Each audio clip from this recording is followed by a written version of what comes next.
Undoubtedly, the year of 2020 was a difficult one for the whole world. Having spent most of the year under house arrest, locked inside their own countries, people realize how suddenly the world can change.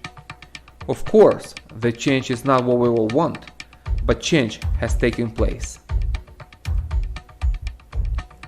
My first article in 2020, titled 2020, the Year of Chaos and Great Opportunity, was published on January 12th, on the first planetary conjunction of the year when Mercury aligned with Saturn and Pluto. Was written before any of us had heard about COVID. It was written in a relatively speaking normal world. If you read it today, you will find a great resemblance with today's reality. I didn't guess when I wrote it. I saw it all coming. I could continue in the same spirit and say more about what I see coming down the pike, but I prefer not to end this year on a bleak note. Instead, I want to highlight the good in the bad and leave you with hope for the future.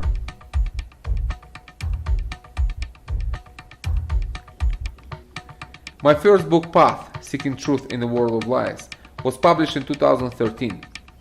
In it, I describe my 6-year experience in a Northern Californian cult.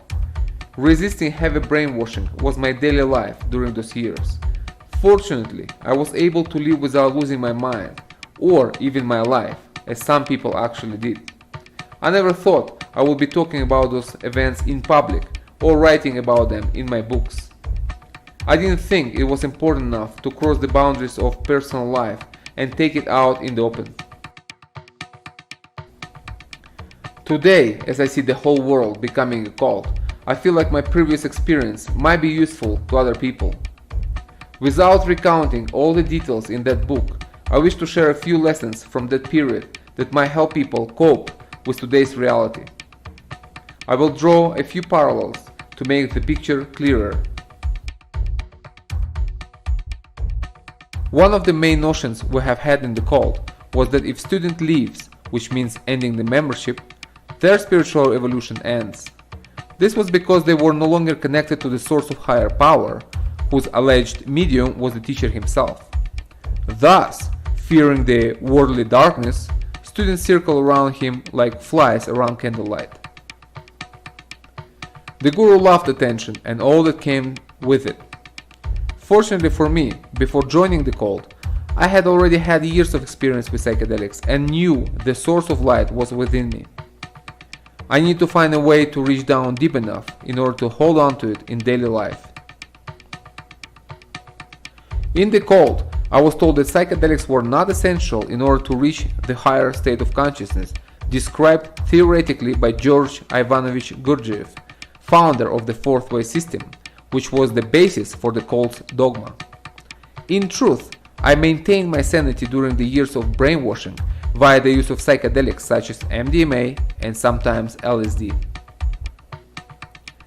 I see much in common between the cult brainwashing and today's reality, and feel a duty to my fellow human beings to tell them about the importance of psychedelic experience.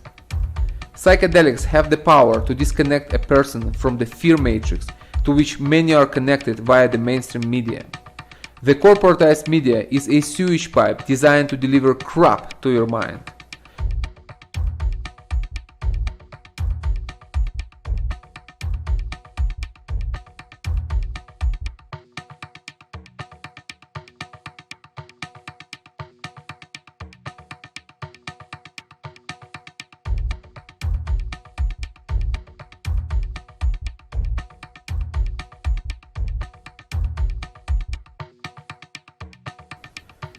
Of course, doing it right is the key. Set and setting must be respected, and consuming them with people who have experience is advisable for newbies. The why and how are crucial in order to optimize its benefits and ensure safety. If you analyze the mechanisms being put in place in the world today, herding humanity in a certain direction, you will quickly recognize fear, guilt, and intimidation being used to manipulate people. These same tools are used by organized religions that trace their origin to ancient times and some of today's pseudo-religious groups. This unholy trinity translates into the fear of COVID, guilt of not wearing a mask, and pressure to accept dubious experimental vaccines.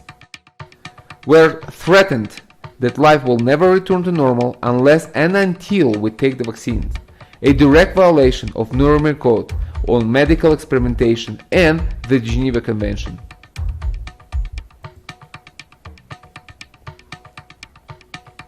The Nuremberg Code was used to convict Nazi doctors of outrageous atrocities in violation of the universal right of informed consent, true crimes against humanity.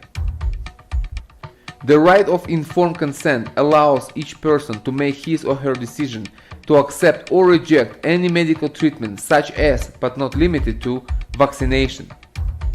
Today, in numerous countries, people are being threatened with being unable to participate in society if they don't get the COVID vaccines. Take Canada for example, where the chief medical officer has said Canadians who refuse vaccines won't have freedom to move around. Only criminals can be lawfully restricted from free movement. What is our crime? If your freedom of movement is threatened when a medical treatment is not accepted, that is a direct violation of Nuremberg Code. The problem goes deeper, considering that these are experimental mRNA vaccines that have never been used on humans. Any ruling in favor of mandatory vaccination or mandatory proof of vaccination in order to participate in society should be null and void. Forcing people to take vaccination under duress, coercion, pressure, intimidation, stress, or threat is not only unethical, it's illegal.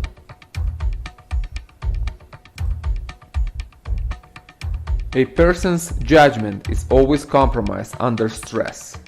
The amount of fear injected in society today is perhaps equal to or even greater than during the World War II, when actual bombs dropped on people's heads. The hysteria and the media hype have gained such momentum that many people have literally lost their reason and grasp of reality. It seems like the cancel culture has been also able to cancel critical thinking and common sense altogether for many people. This government-sponsored terrorism should be dealt with on different levels. Not least important is the level of the psyche. The generals operating the war on our minds have recruited many foot soldiers from the media, government bureaucracy, and the medical profession. Their main weapon is fear. It's all they've got. The challenge is to disconnect from this fear and dodge it like Neo dodging bullets in the Matrix film trilogy. Neo's talent manifests the moment he begins to see the Matrix for what it is. This fear can only penetrate your mind if you believe it. Your mind is the battlefield, and you have the power to win it in your head at any time. In fact, it is simply a matter of willpower. It's a decision that you make and follow through. The madness of 2020 is only a beginning. It will intensify next year and for years after until the sleeping lion, that is humanity, finally awakens. This process has begun. The ever-increasing medical tyranny will be harder and harder to escape unless people will start saying no to it. But in order to say no, you have to disconnect from fear. Fear is the trickster that cuts you off from your own power. Letting go of fear is the key to an overall mental health. Saying no to fear is where recovery starts. And the beauty of it is that this no grows stronger the louder and more often you say it. Reclaiming your mind is the single most important thing you can do in order to regain inner peace, self-confidence, and hope for future. It's really that simple, although for some people it might not be easy. Stop being afraid. Start living again.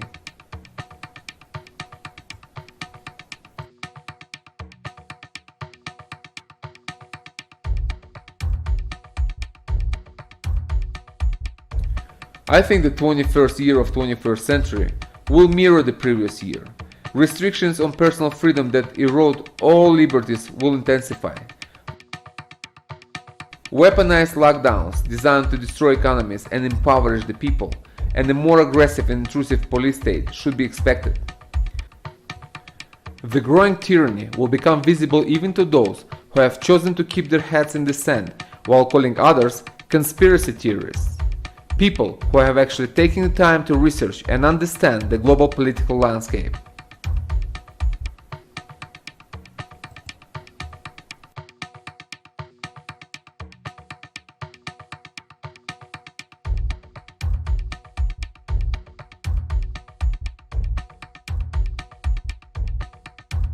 At the same time, I believe, a great awakening will gain momentum and massive protests will flood public squares and streets worldwide.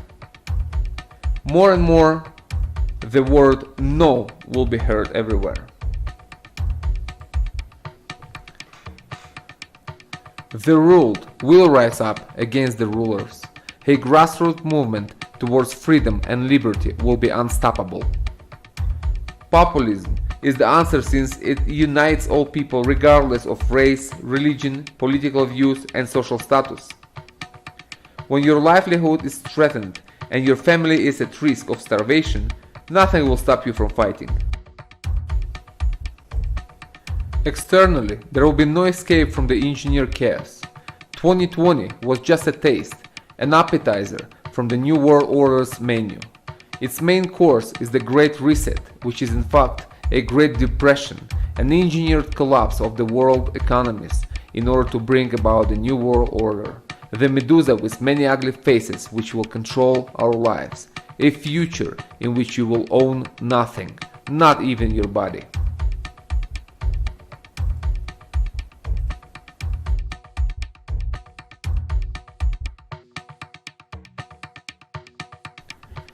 We all know what to do when we want to reboot our computers. We must first shut them down.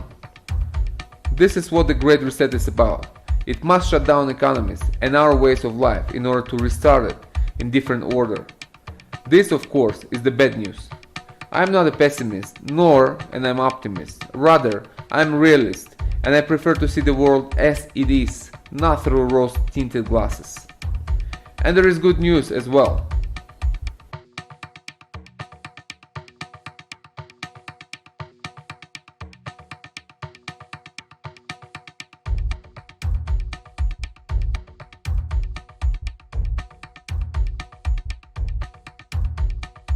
There is always a way to stay calm in the middle of a hurricane, and this way is inward, into the core of yourself, where you find your true connection with the universe.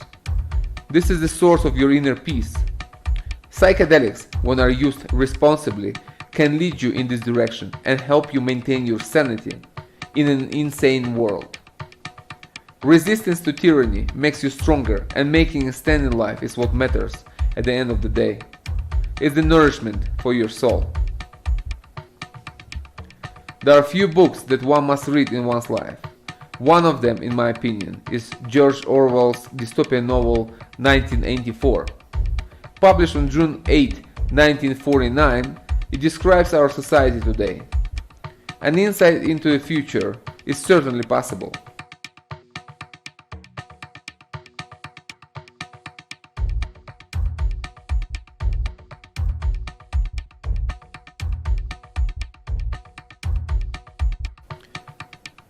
I see the coming year of 2021 as a year of mental health crisis. At some point, it might feel like we are living in a global insane asylum.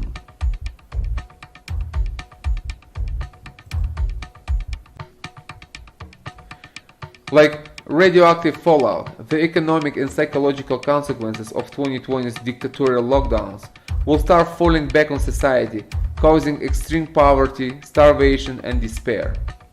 The mental health system will be overwhelmed and getting help will be increasingly difficult. This is the time to return to nature, both figuratively and literally speaking. Nature holds the key to personal and collective healing. Plant medicine is the true hope that is so much needed in the world today. Seek it and you shall find.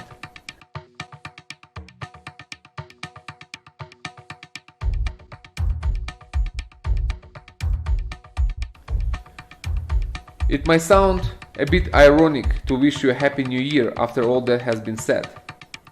Nevertheless, I do sincerely wish it to you and to all of humanity in which I believe and of which I am a part. We either break or grow stronger under pressure. Looking back at my cult experience, I realize I gained strength, overcoming and resisting it. The same is true today. Mental resistance to the world madness will make you stronger as well.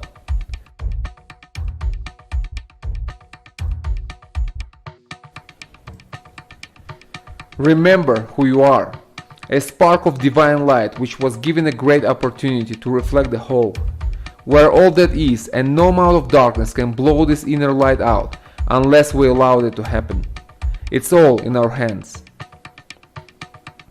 We can all sit back and expect some extraterrestrial or other dimensional forces to come here and help us sort things out. Or we can take responsibility for our lives, for our sanity, for our freedom and our humanness and be the change we want to see in the world.